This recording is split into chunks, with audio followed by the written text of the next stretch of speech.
Good morning, you guys. I am so excited to be sharing this message from my house. This is a big deal because our family has been evacuated for most of the season with the fire, and we finally get to be home. And so we definitely are breathing this sigh of relief as we're home, and we know that we have friends and neighbors who've lost their homes, and so we definitely have this tension as we've come home, feeling sad for them and all the loss of this time. And yet we're so grateful that we get to come home because we didn't know that we would even have water or power when we came here. So we're so extremely grateful. And for us, it's been this weird thing because we're so thankful for friends who took us in. And yet it's just nice to be home, right? It's nice to be in your own space. But it was making me realize that during this time, during this whole season, since we've had to stop being all together and shelter in place, we've dealt with this tension of feeling loss. And then yet God is still doing good things in our lives. And there's things that we can still be grateful for. In our home, actually, I'm right in front of it, but we started this little loss and gratitude wall. So on this side of our sliding glass door, we've been using chalk markers and just writing down the things that we've lost, things that we're just sad about, like not getting to go to school, trips that were canceled. We were supposed to go to Harry Potter World and we're we didn't get to go. It was really sad. It was my kid's Christmas present. And so this has just been all the losses. And then on this side, we tried to write down the things that we're grateful for. And with the evacuations, we started realizing there's weird things that we're grateful for, like water. We never really thought about, I'm grateful for water, but that's on here now, right? Friends who took us in, that's on there.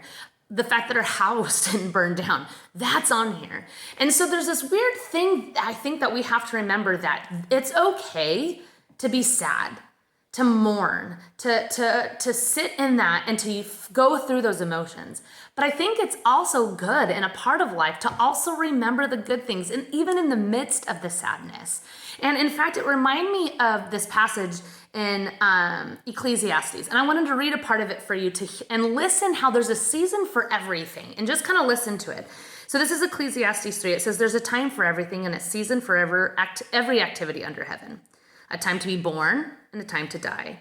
A time to plant and a time to uproot. A time to kill and a time to heal. A time to tear down and a time to build. A time to weep and a time to laugh. A time to mourn and a time to dance. A time to scatter stones and a time to gather them. A time to embrace and a time to refrain. And that's the part we do not like right now, right?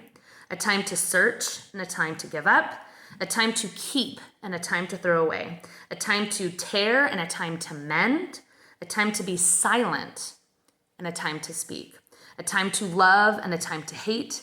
A time for war and a time for peace.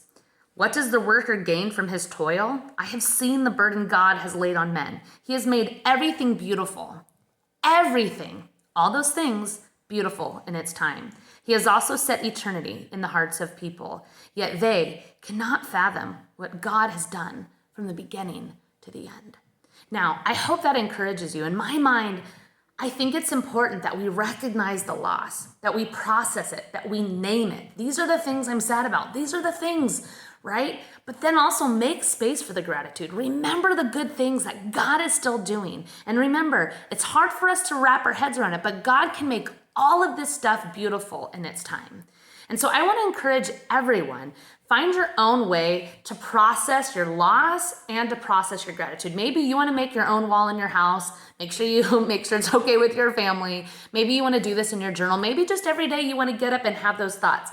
But process your loss and process your gratitude. And remember, God makes everything beautiful in its time.